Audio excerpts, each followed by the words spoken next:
England men finally win the European Championships. It's very hot in England. Welcome to the Kicking Off podcast. I'm joined by my former boss, now current co-host, Ben Ballantyne. Right, Ben? Yeah, I'm great, thanks, mate. Nice one. I'm joined by my good friend Joe. Evening. And I'm joined by a semi-decent dart player, Ross the Toss. Hello there. You played recently, Ross? Yeah, played on Thursday. I went 1-0 up, but I ended up losing 2-1. Guy checked out to win on 118. Not much. Bit like Leeds United, that, isn't it? Yeah, no, well, less to be said about that, but better.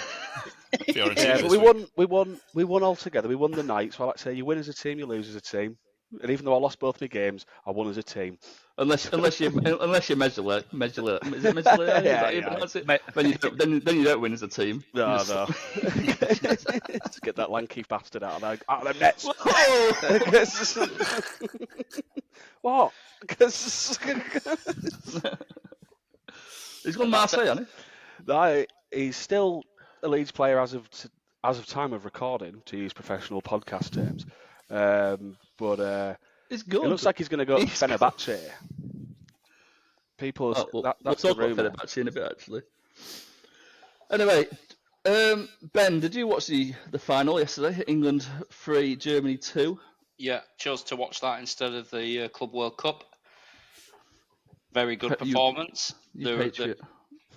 Yeah, well, do you know what? It's fun watching 21s because they actually play with some enthusiasm. Play forward. It's not some monotonous, keep the ball, possession-based football. Yeah. You know, they're on it, they're attacking, it's exciting. Yeah, played really well. Some really good players coming through. Harvey Elliott seems to be the standout player of the tournament. Did anyone else take your eye yesterday, or is it just him? Alex Scott was absolutely phenomenal. Tyler Morton came on for him, injured. Played unbelievably well as well. Tino Livramento, brilliant. He's definitely going to play for England. Yeah. He will definitely go on to be very, very good. Who else is decent? The two centre-backs are good as well. Is it Charlie Creswell, who was at Leeds? And who was the other one? I forgot his name already. It's Kwanzaa. Oh, yeah. From Liverpool. Bayer Leverkusen's Kwanzaa. Yep. Yeah. James Beadle in goal. Yeah, he's had a bit of he seems to have made a lot of mistakes this tournament.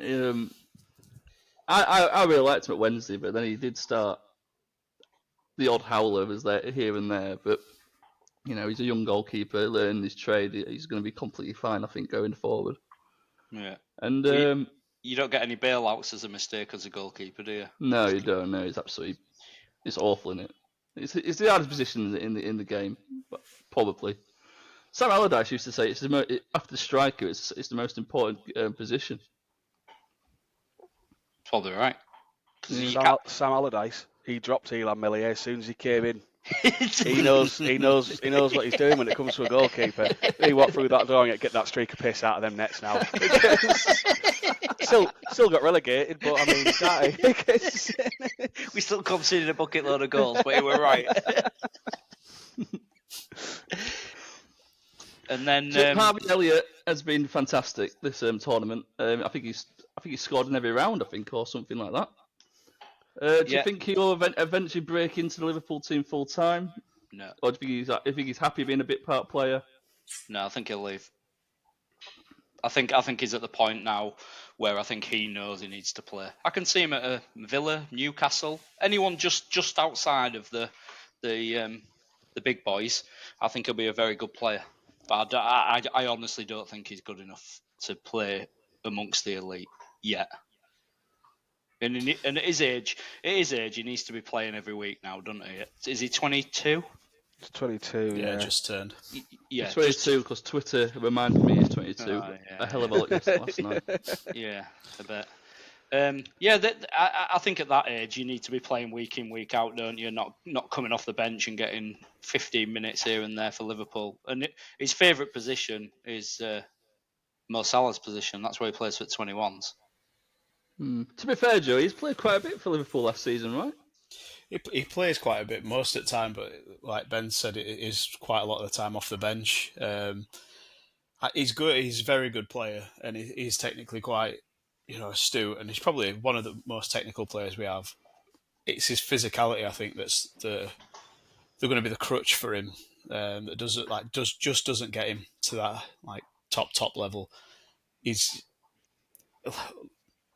good enough to get there, but I just don't think he's got that level of stature to push on. Like, we're looking at moving him on rather than moving like Curtis Jones, who's probably not quite as good technically, but he can command in midfield. So it makes that little bit of a difference, especially when he's not really got a full position. He's he can play left, right wing, he can play in centre, but he's not real 100% nailed down position. And I think that's kind of hindering him a little bit at the minute as well. Yeah, I don't think that's good, is it, for young players? I think they need to really grow into position, don't they, and not, unfortunately, become a squad player who's versatile, because those players never start, do they? It's just a great option to come in and do a job in one of the three positions they can play. Do you think Liverpool are looking, like you said, move him on, Joe? Do you think Liverpool are looking to move him on because, I think how PSR works these days, and then this pure profit crap, and how you get around these accounting things, it almost incentivizes selling your academy players, because you can put that as 100% pure profit. You can put it into this year's account, and you've seen Man City recently, for two of their brightest stars. Probably got a lot more. Same with Liverpool, and Chelsea. They probably sell a lot of people to Spanish teams we don't even know about, because they've not really made a first team appearance for 5 or 6 million quid. But because that's pure profit, it's straight into the accounts. And back to the original point about Harvey Elliott, it's almost like you're better off selling your kids now, or your academy graduates, more than keeping them. Is he going to class as an academy graduate? Because we came signed him through at Fulham, 16 didn't he? or 15 or 16. So He made his he was the youngest Premier League player when he made his debut for Fulham. Wasn't it £3 million compensation or something they got him for? It wasn't a great deal. Yeah, I think once it's before the 17, I think it's just classed as I think it's if they've been there over 5 years before the 22 or something, or before the 23. It works out weirdly, but that's why there's a lot of players who are either African or mainland European, but they're still classed as homegrown because they were signed when they were 12 or 13. Well, they'll be 14. keeping the homegrown. If they do get rid of him, they'd be keeping the homegrown rota up for signing Freddie Woodman, wouldn't they? Yeah. Well, that's the thing, and obviously we've sold Kwanzaa now.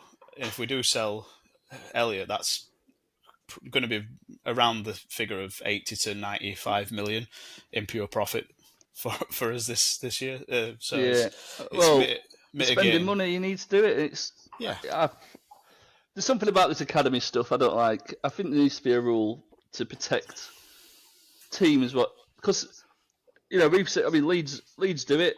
I mean, they hoover up all the talent in Yorkshire pretty much.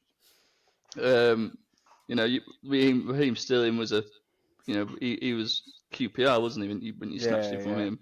Look at Man City's academy now. It's just full of them, full of kids that have just swept the nation to get all the best talent. I think there needs to be some sort of rule, Ben. What do you think about that? But there needs to be a rule, but they have to play for the team at least once for their senior team. What's brought them through? So I don't know, to protect the talent, protect the club. But they've actually, I know compensation's not enough. I don't think. You know what I'm trying to get to. Yeah, I completely agree with it. For the benefit of English football, there needs to be some protection, don't there, or clear benefit of bringing through your youth players and not selling them. Unfortunately, I think the Premier League, being an identity of its own, are not interested in bringing in young players. They're just interested in selling to the biggest stars, aren't they, and getting them here. And that's what generates the money. I don't think there's much benefit in it from monetary value, is there? Which is why no one will care, and why you will see the likes of Chelsea and so forth constantly just sell, like Chukwuemeka to Dortmund, who's clearly an extremely good player. Yeah, but I mean, like, let's just say, I don't know, let's just pick Preston for a team. Like, they could have, you know, their version of the class of '96, right? And they have a group of lads who've all gone through the academy together. And under the current rules, before they turn 17, anyone can just steal them, basically. Yeah. Because they can't sign a professional contract. Yeah. Imagine if I had the chance, but they had to play for Preston a few times before they could be sold, and then it gives them a chance. It could give them a chance of making the playoffs, like and out of the blue, because they just got these kids who just come through, rather than just, just getting stolen by the big clubs. I mean, Wednesday had that Kaelin Kadamarchi brought off him this summer. He's probably like the only shining light we had going. He's 14 years old, scoring in the under 18s. He's going to be a player, an absolute star. And Man City just gives us £1 million and said, "See you later, we'll have him now." Yeah. And it's just like, we've seen Yamal be that good at 16. He might have even he would have definitely got a game next season the way our club's going. And you don't know what could have happened. I don't know. Maybe I'm just being small club biased, but I just want. I think for me, I think it's the PSR rules for developing the players and then selling them is a good model because it incentivizes every club to put money into the academies, and that's where they're going to get the most money back out of. And I think it can work for every level, but I do agree that there needs to be a better process for these, wonder kids that just get snapped up by the big teams. Where if they end up getting sold, that team gets 20% of that. It's got to be a mandatory sell-on fee. It can't just be I 100% agree with that. I think I almost agree with the playing for the club at least once. But on the flip side of that, it also means that the player might not get the best out of themselves because they're stuck at a club that's not got the best facilities. True, the facilities. Yeah. So it's a rock and a hard place. But I think like a good meaty sell-on clause or something like that. That would be, or a 10% sell-on clause every single sale. So if they get sold from one club to another, that money's constantly it's like a legacy thing. It sticks with them. And that means that every stage, everyone's benefiting rather than it just being either you're stuck at this club and that's it until you're at least 16, or it's I just think it opens up a lot more avenues for smaller clubs as well. I would like to see more of a financial benefit for teams that do bring through the players and the amount of players to bring through. I think if it was more incentivised that you do play your 18-year-olds or whatever and they make so many appearances and then go on, I think English clubs should be rewarded for that, rather than push the benefit of having loads of money and just going out and buying young kids all over. I think it would definitely help the middle to lower end teams, wouldn't it? That naturally do bring through some players. Yeah. They don't want that though. Oh, the top. If that was the case for the last 30 years, Crew Alexandra would be biggest team, biggest team in the world. I've been thinking about Crew all this time we've been talking about it, to be honest. But they don't bring anyone through now because they don't even get the chance to even play them because they're already been snapped up now before they even make a game because you got scouts everywhere. Yeah. So it's like I say, Kaelin Kadamarchi, he not even turned 16, the lad, and someone's already, Man City's already seen him and took him. But football needs to benefit everyone, doesn't it? Not just the Premier League and. Not just the elite. Because like what you're saying, every single rule, whether they call it PSR and safeguarding clubs and making sure you've got really good chairmen like Chansiri who can take over your club. There's all these protection measures in place, but quite frankly, they're only there to make sure the big teams stay strong because you can't break into it no more. Yeah.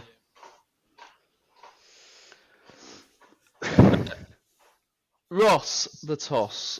Hello. Have you paid any more attention to the Club World Cup yet, or are you still? I know it's still going. Yeah, it's still going. I know that much. It is. Yeah, It's definitely yeah. still going. Teams have been Chelsea eliminated now. Chelsea played the other night, didn't they? Yeah, teams have been eliminated now. Do you know which teams have been eliminated? Or do you know which Auckland. teams? Auckland. They definitely got eliminated. Yeah. Didn't they get a point Apart from though? that, they did. They did. They got a point against Boca Juniors, and they celebrated like they won the World Cup. And fair I play don't, to yeah, them. don't bloody Yeah, blame them. fair Play play. to them. That's I the San remember. Marino philosophy. I remember thing is, playing. Even getting a draw in that World Cup, they earned money. So getting a draw in that World Cup, they earned like an extra £1 million Yeah, just for getting that draw. So £1 million a draw. Wow. for a semi-professional team, that's insane, isn't it? Right? Yeah. Fair You've play got to to him. celebrate it though. You've got to celebrate it.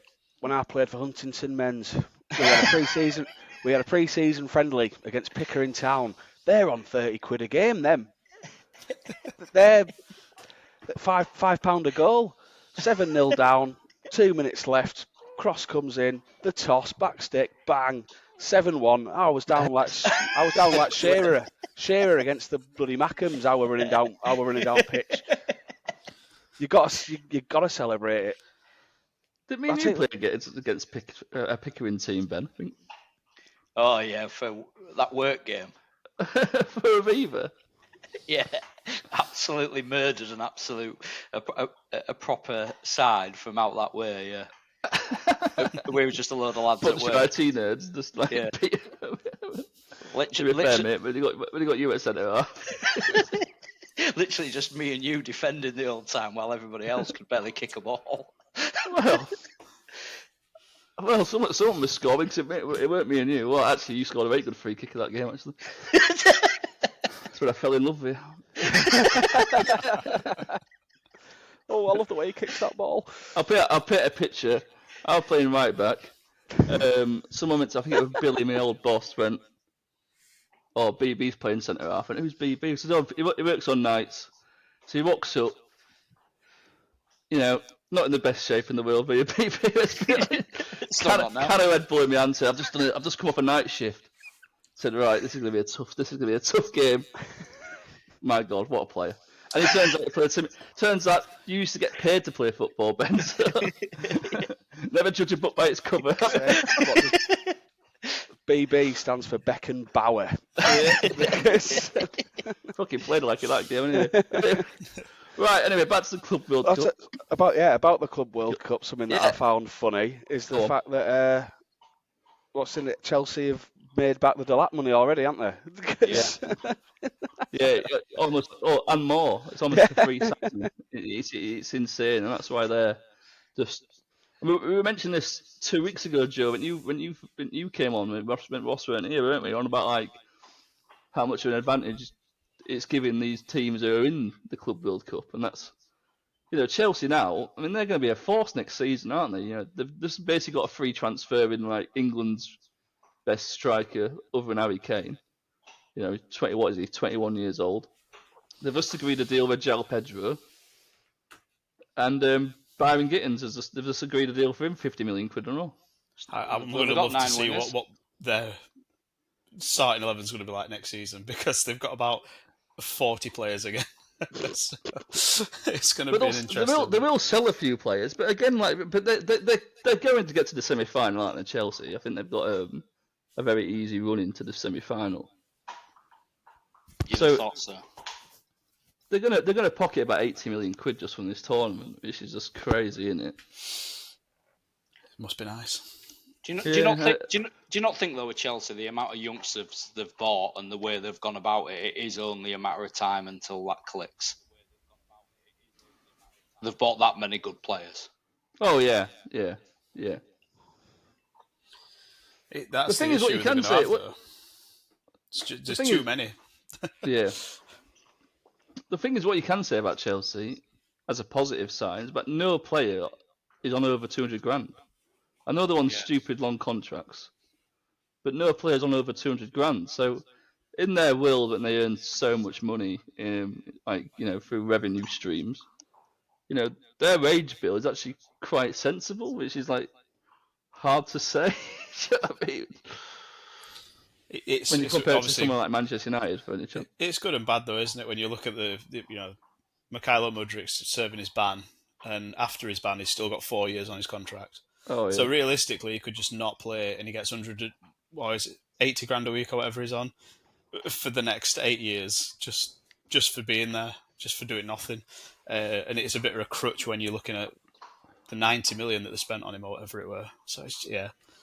Oh, I can't remember what player it were. They had a player. Back in there, a few years back, it Bogard. Well, Yeah, I was just thinking about him. Yeah, I was thinking about him. And they tried everything to get rid of him, and he was like, Yeah, "No, I'm not leaving." Why? Why would he? Is it Winston? Winston Bogard? It was Yeah. it was like a stupid long contract. It was like one of the first signings that Abramovich made, weren't it? I think. Was it like AC Milan or something? And he was like, they changed training times to like really like crap hours, like during school runs and that. He still turned up, obviously. And he was like, he was never late. He never did anything. He was happy to just set out his contract. And I think he had like a 4-year contract, and he earned crap loads of money, and they just couldn't get rid of him. And Yeah, he was there for 4 years, played 9 games. yeah, what a lad! Walked along the training ground every morning and shouted, "Show me the money." But yeah, this is what I mean about it. They've signed all these players. Signed all these players, but if even 2 of them see out their contracts, that's cost them millions. It's huge. It's huge.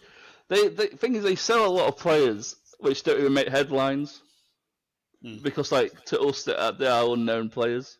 But they sell loads of players because their academy again is like 50 plus. So they keep selling players, and then it's like, even if it's just like 4 or 5 million every time, it just goes into this year's accounts because how the rules work. And I hate it, to be honest. I absolutely hate it. I'll tell you, a player who has been brilliant for them is Pedro Neto, another Pedro. Yeah, Ben, I don't know about you. Now he's fit. Now he's staying fit. Because it's the first time in 3 years he's played over 30 games. Mm. He's a talent, isn't he, that lad?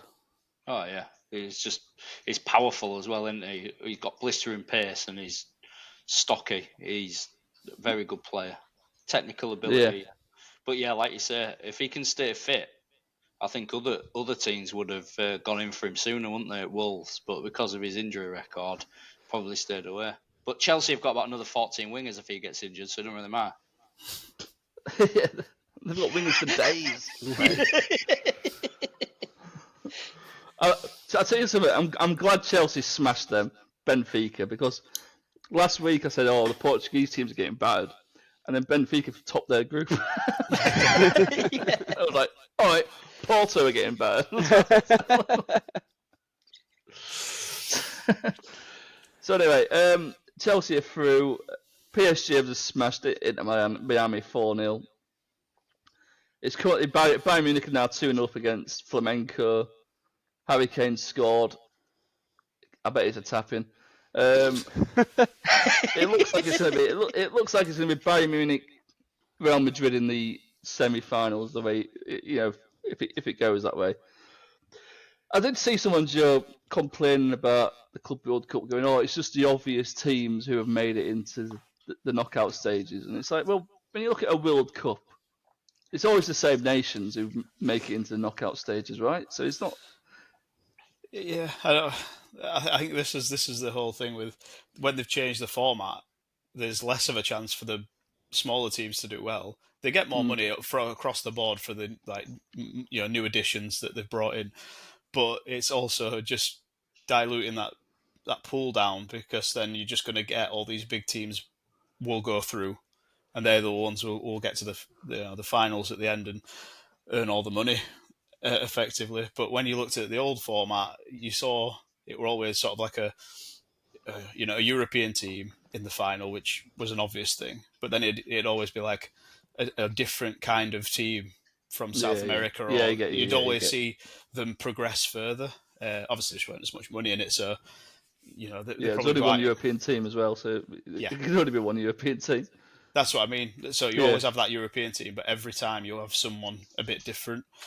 which were obviously a bit nice to see if you actually followed it. But like I said on the other podcast, very hard to watch it when it's on at 2-3 in the morning. Yeah.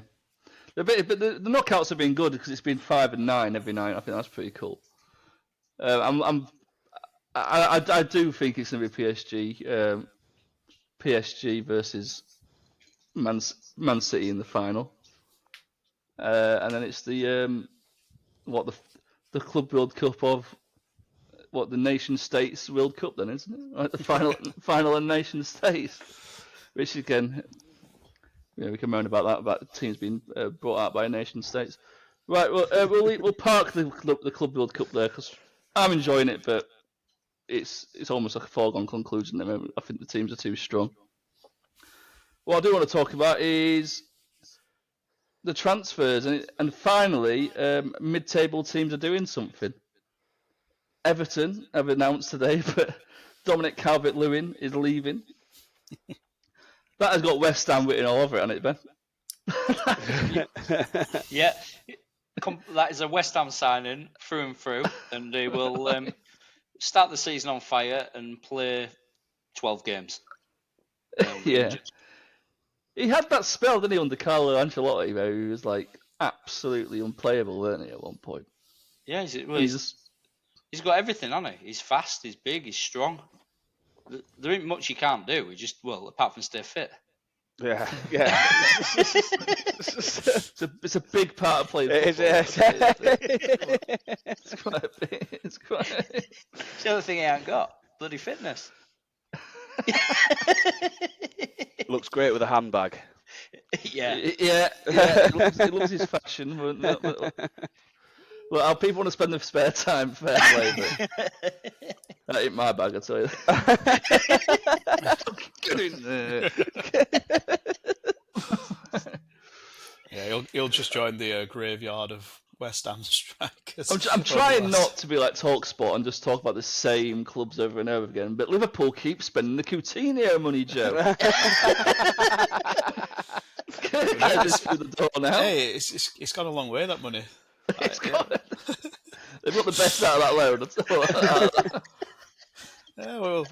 You know, you've got to spend it when you've got it.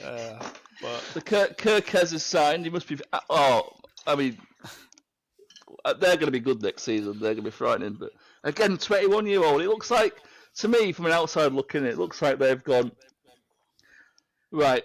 When Klopp first came in, they gave him a bit of money, and he made like a team which he saw was going to last a good, 8 to 10 years, which it has. Yeah. It ran its course. And it looks like they're doing the same again with every sign they're making.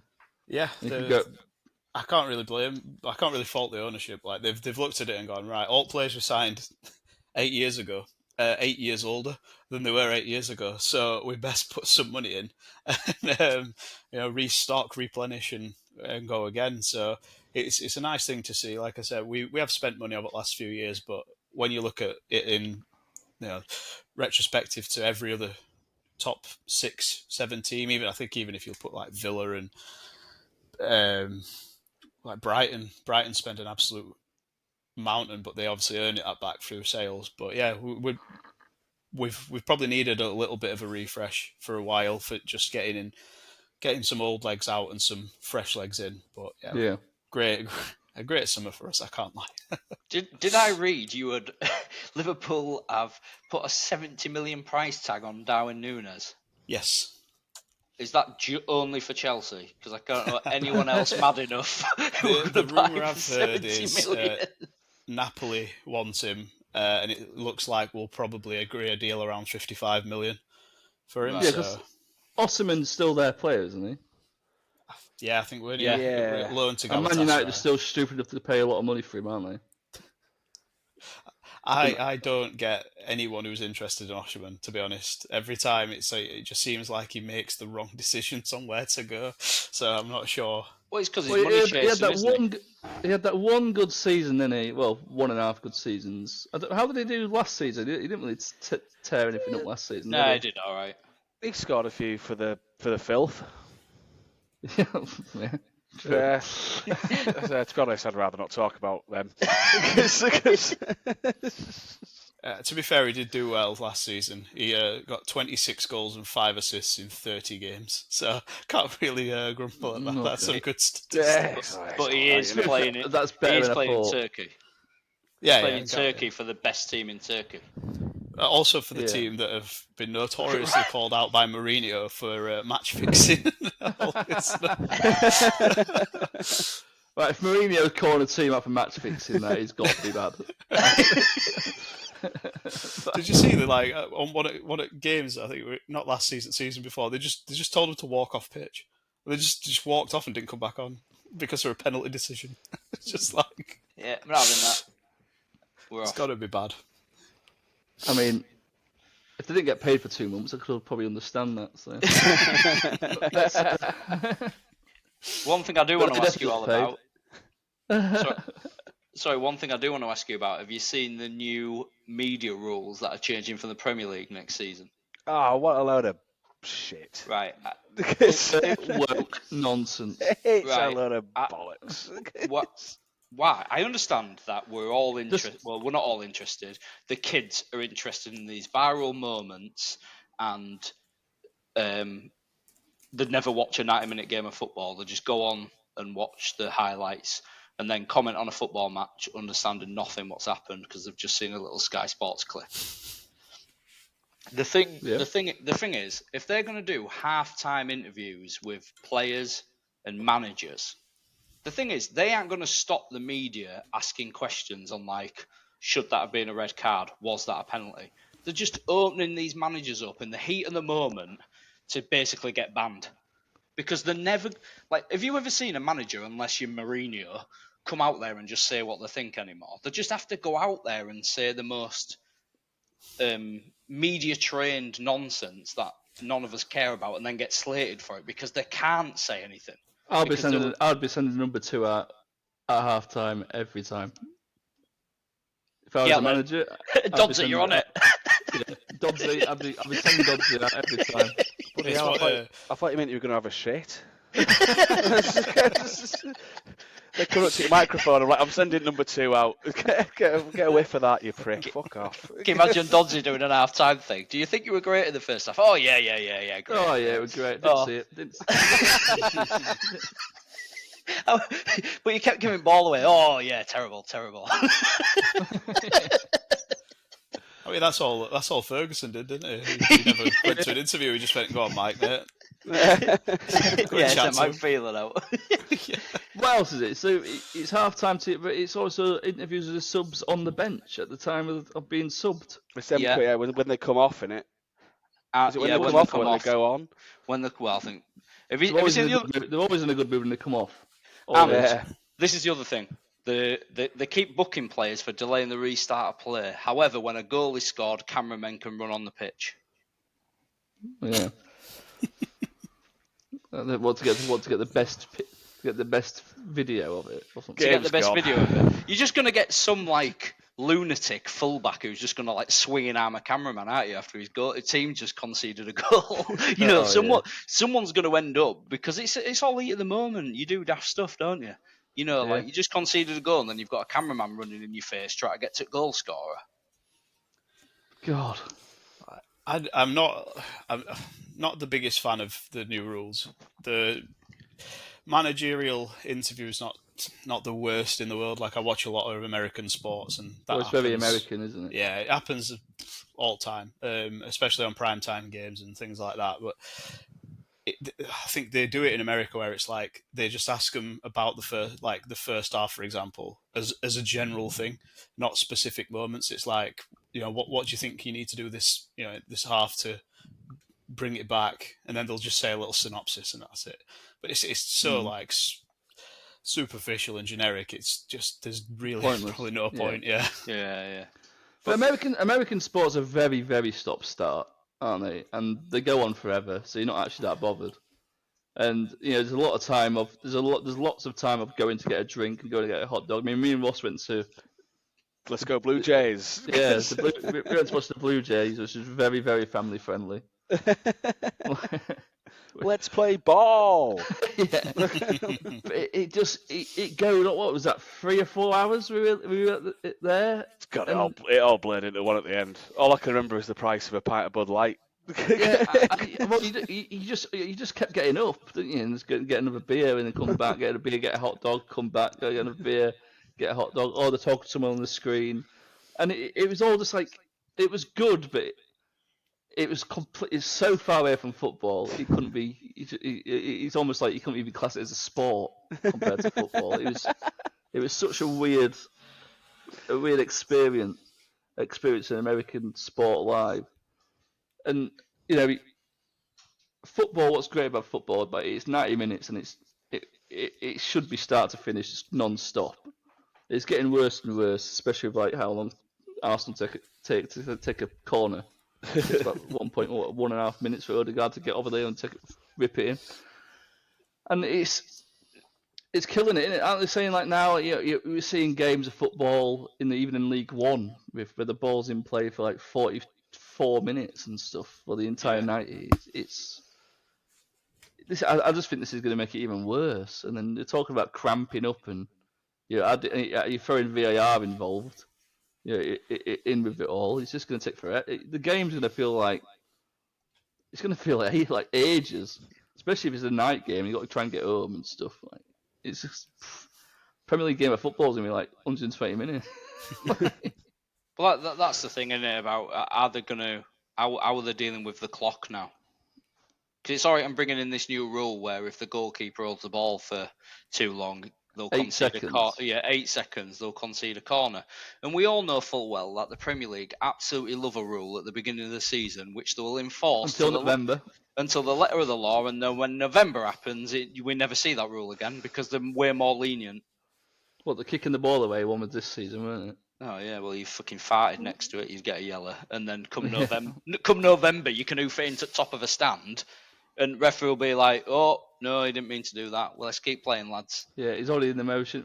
What was I can remember a season when it was like retrospective yellow cards, and that was like, but they never did it to a top team. They only did it to mid-table team. Just pummeled on mid-table. Everton, I think it was Everton who got hammered with it a lot. And it's like, oh, he dived in the 64th minute. You still lost the game, but he's banned now as well. I really do wish they would bring something in for diving though. Just in general, I get pissed off watching Hull City players go down like a sack of shit when he's built like a brick shit house. Like flopping. They live in the gym. Flopping in the corner every 2 minutes when someone touches them. The referee blows the whistle and he doesn't even believe it when he's blowing his whistle. It's pathetic. It's like it's ingrained in him. That one, if like you said, but you're backed in the corner and you get a little lean on your back and they flop over it. Like Luke Ayling perfected it. It even had a nickname. It was the Ayling flop. Yeah. It's like there's even a name for it. And I know. I mean, when it happened, I was like, "Well done, Luke. Well done, mate." Yeah, but, you clap, so you've won a free kick, which you can't win a free kick. You've either been fouled or you haven't. If you win a free kick, you're cheating. It's like, he bought that one, didn't he? He bought that one. The referees need to start telling them to get up and just stop giving those decisions, right? Because it's just ruining football. For the amount of times that players just flop on the floor in a corner and get a silly free kick. But for the ones where it's a blatant dive, I really do think they should start retrospectively banning players. If it is the most obvious dive and you've cheated, it's the only way you're going to stop it. If a player gets a 3-match ban, like a red card, for diving, it'll soon stop because clubs will stop telling them to do it because it's not worth losing for 3 games. Well, you can hear them. You can hear them say it, and we all say it as fans, don't you? And I think Mo Salah's perfected it perfectly. If you feel anything, go down. I mean, he didn't get anything anyway, to be fair. It's, he got absolutely ripped down by his shoulder against some Tottenham, and they were just like, it's fine. That's fine. And he literally could not get away from this player because they're holding on to him. I'm just like, well, but yeah. I mean, like if you feel anything, just go down in the box. Because what's the worst when it happens? You just don't get anything. It's not good. It's not enough punishment, is it? It's not a deterrent. They very rarely book him. No. Yeah. And usually when they do choose to book him, it really is dubious whether he dived or not. When it's the most blatant dive ever, that's when they choose to just wave it off. So you see it all the time where they go down, they flop over and they get up and they wave their arms around. So obviously that's what they're going for. They're going, look, Yeah. he's nearly killed me, man. The Team America. Yeah. and they never book him anyway. No. And it really frustrates you because like they're built, they're ripped, absolutely. Like they live in the gym. Like there's not an ounce of fat on them.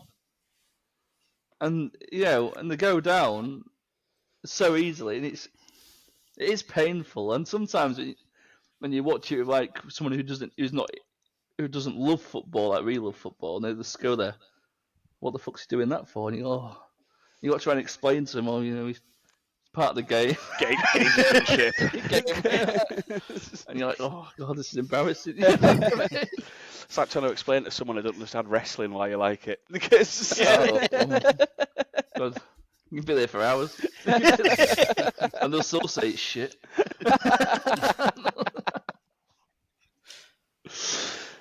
Right. So Kirkes is in, Joe. Arsenal are making a really good signing because they desperately need a striker. So they've gone for Norgard from Brentford. Yeah. I'll tell you what, he is the most Mikel Arteta signing going, isn't he? How many positions can you play, son? Oh, right playing back, up front next- centre back. False neck next season. Too. Yeah, right. No worries, son. You're in. that's What is going to be it? his free season. 10 million quid for a 31-year-old. Yeah, he's isn't he younger than Jorginho? Did I see that right? Yeah. Yeah, I he think will be. Jorginho's Jorginho's like 33, isn't he? Yeah. So But he's Jorginho and Partey are gone. So then they've brought in Zebra Mendy as our Spotify AI called segment last week. Yeah, I forgot. Zebra to Mendy. Yeah, He's earned his stripes. Well, he needs to. Is he even signing or what? Because this is just taking forever. Apparently, it was in London I for don't a know. medical. It's not quite as good as the other day, but segment then Lucas nothing's been Dementia, is it? announced. Lucas Dementia. I don't remember talking about him.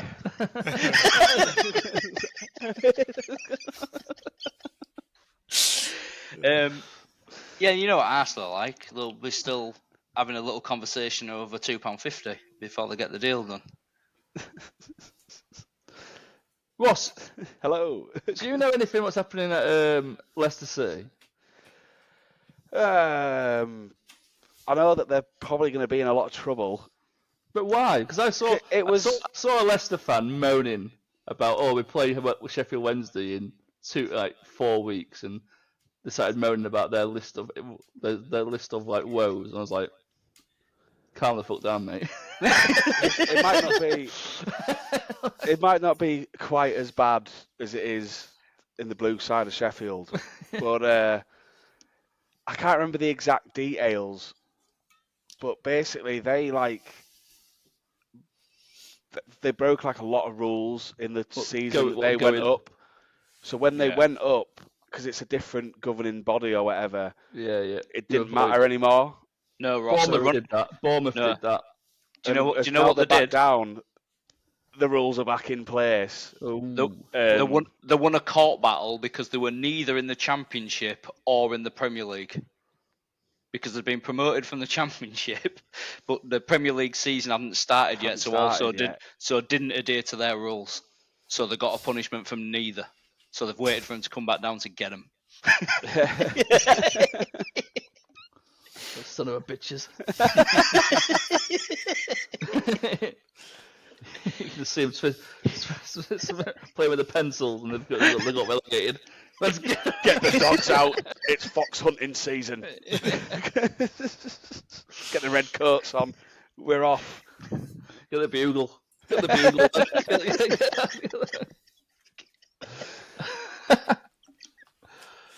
Anyway, Sheffield Wednesday made a signing this week. HMRC embargo. So So they've got 2 embargoes on the club now, which is just like, where's this club? We're like the shit fan house. We're just going to collect them all. How much do you owe the tax man?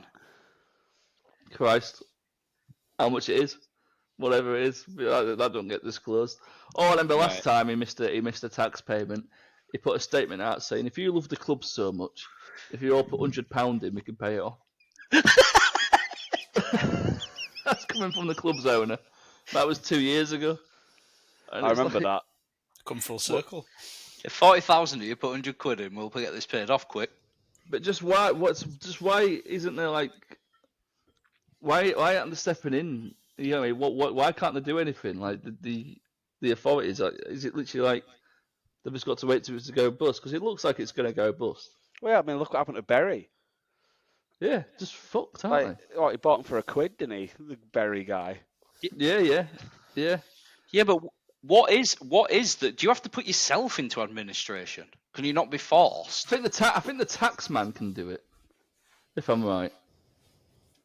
I think the tax man can put you in it. But I'm not quite sure how that works because you sort of invite the administrators in, don't you, to take over the club, and he's never going to do that, is he? You know, he put out. Did you see the statement, Joe? What he put out this week? It just sounded like the ramblings of a retard. Yeah, the one where we were like, well, we got an offer, but it weren't good enough offer because it was this, and this. So it wasn't in the club's best interest. Yeah. But I'm still not going to pay anyone. Did you see the thing where it was like they wanted to have a meeting with me, but I didn't want a meeting. I just wanted a quick sale, so I asked them for £5 million deposit, and I'd sell it to them. Yeah, it's like they probably want to know how much they're in debt. Quote, I think paraphrasing, the quote was like, "I don't want to hurt my people, so I wanted a £5 million down payment." It's like, you've already fucking hurting them, mate. Like more than like once now. This is like going on and on. You're not paying the non-playing stuff now. It looks like they get a warning out on Friday saying like the wages are due on Monday tomorrow, and they're basically saying like, look, looks like you're probably not going to get paid on Monday either. But these are normal people. What me and you were talking about, Ben, the other week. You know, they have mortgages. They can't afford not to pay.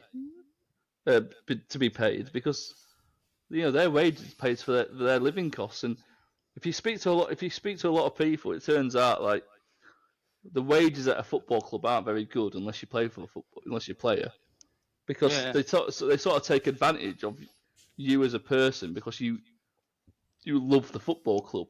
Because most of the time, But we're not talking about you support the team you work for, right?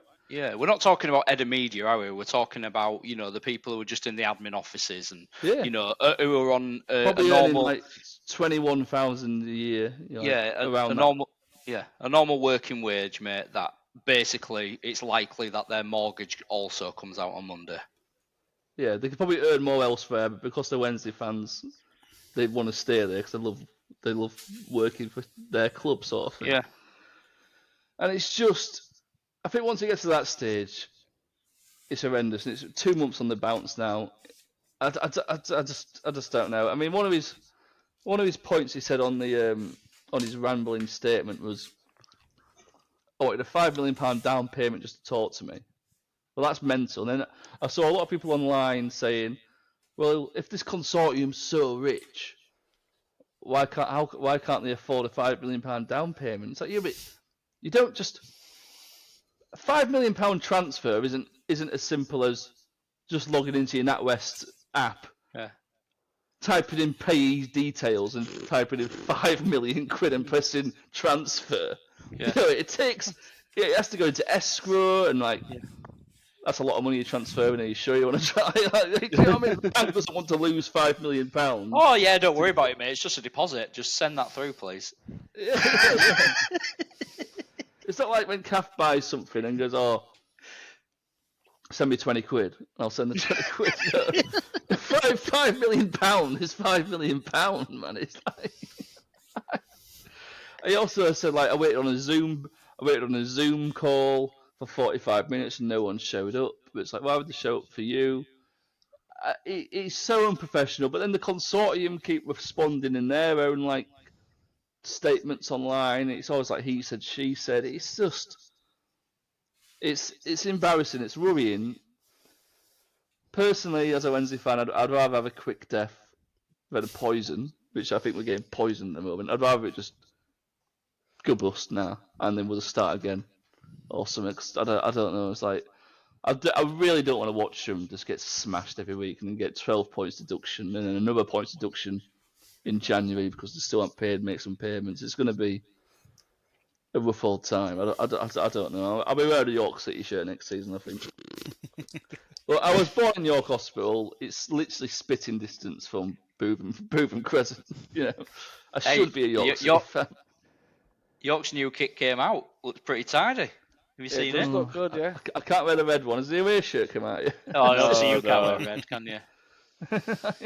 Well, made a bloody good signing yesterday as well. Was it Ben? Hiram Boateng. What, Ben Brooks? Ben Brooks. Oh, Hiram Boateng. Yeah. He's got over 300 Football League appearances. He's played in Premier League. Bloody hell. Teams in League One are going, why the bloody hell weren't we in for him? So watch out, Rochdale. Yeah, we're coming for you. Well, he won't touch the ball if your goalkeeper spends 4 hours stood on it, not passing it forward. Leeds Academy products, you know. It might be, but you don't score Harrison goals Mail. with ball at your goalkeeper's feet. Right. I've just noticed how long this is going on. It doesn't even feel like a podcast. You just feel like you just talk to your mates, drinking some beers. It's 50 minutes in. Should we end it with a quiz? Bloody hell, it's 51 minutes. Time 51 flies minutes, when mate. you're having fun, doesn't it, lads? I know. It's unlike watching football. England, Andorra. Yeah. 50 minutes feels like it's 7 hours. Yeah, let's do a quiz. So last week, Ross, you mentioned big championship bastards. This could go on forever because there's a big list here. I basically won. I don't even know how many is in this list. But this is from when the championship started. What was that? 05. So it's the most appearances in the championship. Bloody hell! I can try and make it into the top 20, or just want to go with this. I think it's about top 100. This list I've got here. Oh, that's going to be hard. That it's a It big will be list, quite hard, but actually. it's like trying to think about who's not. Fatty Kenny. That's a Paddy great. Kenny. Wait, that's Ben's a great shout. gone early. He's got in. I guess Ben's starting. That's a great shout. That's a great shout. Ben's starting. Paddy Kenny's not on the list. Ah! What? He must have paid. He's not on the list. How many games has he played? He's not on this list, anyway. You need to revise your list. Paddy. He's definitely not there. He's definitely not What, there. is it top 20? We're doing top 20. No, we're doing like the top 100. Oh, Jesus. Okay. No, this is what I mean. Paddy Kenny's not in there. I'm looking now to That's see how many games he crazy. actually. I'm trying to see if there's any keepers in this list, is what I've got here. Well, they play a lot of games, don't they? Because when he said it, I was like, that's got to be. He played 266 times for Sheffield United. Yeah, And there was a few QPR, Premier League- and at least Leeds. 2 Premier League seasons in there. He did play for Leeds. He did play for Leeds, right. But that was in Championship, wasn't it? Yeah, for when he was at Leeds, yeah. Well, I can't believe it. In Yeah, all he of his, he's made about 400 appearances here, and he's not in the top 100. Yeah, I don't, yeah, I think this list is a bit shit. So, Oh, my God. oh, You're right, this is going to take a long time. First one to get one right.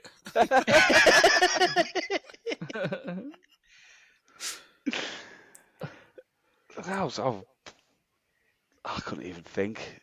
Who would be a good shout? we're going again. All right. Okay. We're starting a new quiz. My God. Well done, Ben. Full-time championship. Well, the top 20 top 25 championship top goal scorers. Okay. Ben, go again. Championship top goal scorers. Yeah.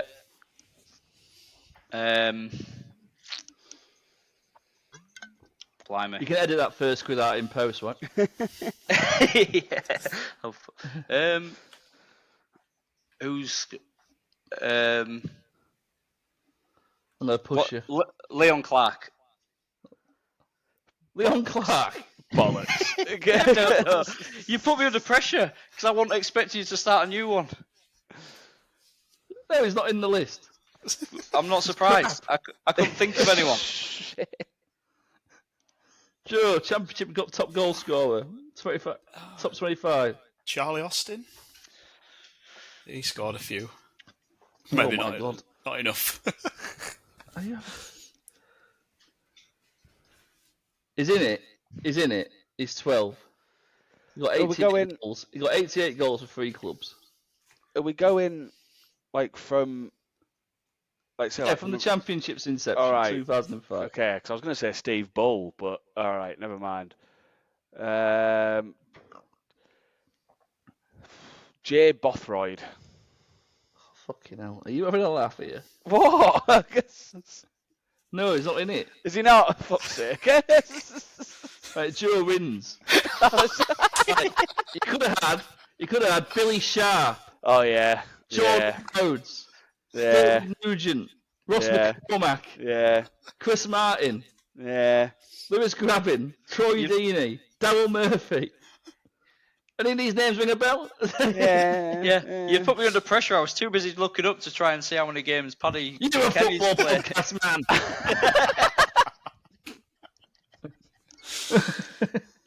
I was under no pressure. Leading goal scorers, isn't it? I'm glad they only one. I could Jamie think of. Curitin. Who the Where's Jamie Curitin, all-time League Two top goal scorers? He's got to be up there. He was a goal machine, him. Let's find out. He was a Look at goal Ruben machine. Reid from back in the All day. time. League Two goal scorers. I bet no one's even made that list.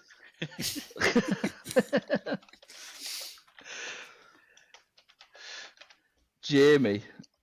Jamie Is it Curitin. like normal? Is it? It's not a special one. I've found it. He's not in there.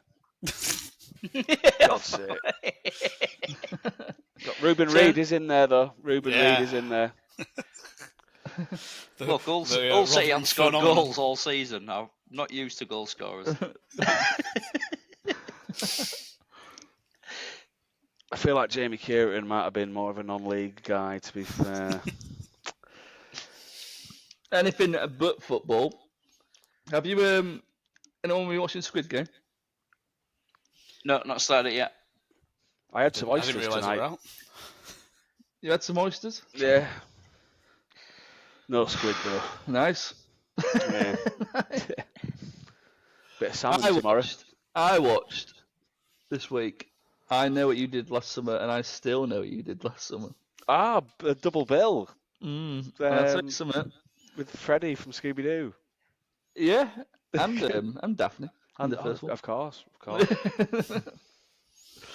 And something about 90s thrillers, which is just when you watch them back, they are really 90s, like really 90s. Like the music's always a bit grungy and stuff. And It was a beautiful time. It was a beautiful time. When I spent my time watching 2 years Invincible old. season 3. You watched the Invincible season? The Invincible season 3. I've heard good things. It's a quality program. Yes. I thought you were talking about the Arsenal there. That's a bit weird. Preston in the 1800s. I'd rather watch Paint Dry. I've watched the I've got Invincible. to lay some concrete in backyard still, and I'd prefer to do that in this heat. Is season 3 better than season 2? I think they're all very good. So I'll tell you what happened to me, Joe. I watched because season 2 had like a big part, like they split it into parts, didn't they? Had a big like gap in the middle. I don't know if you watched it. Yeah, they have like it's American, isn't it? I've always have like writers' cuts, so they just stop writing for a bit. And then So I watched it up until the middle of part 2, and I thought, it's getting a bit good now, and then I never picked it back up. It is good. It's season 3's been quite dark, and it like sort of.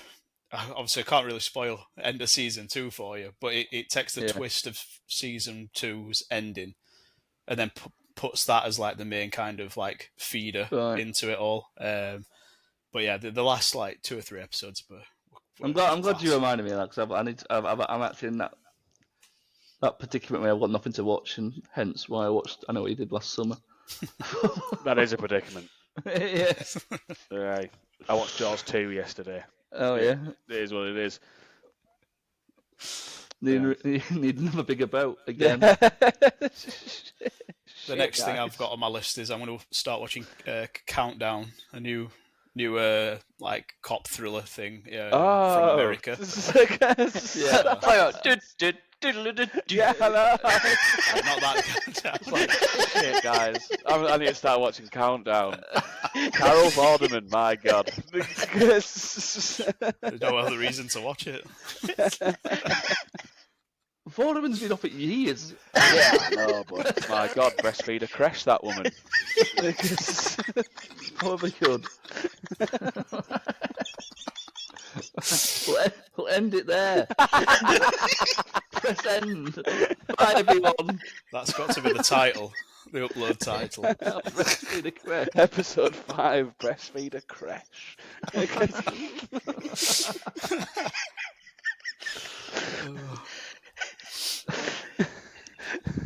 It's been a pleasure, lads.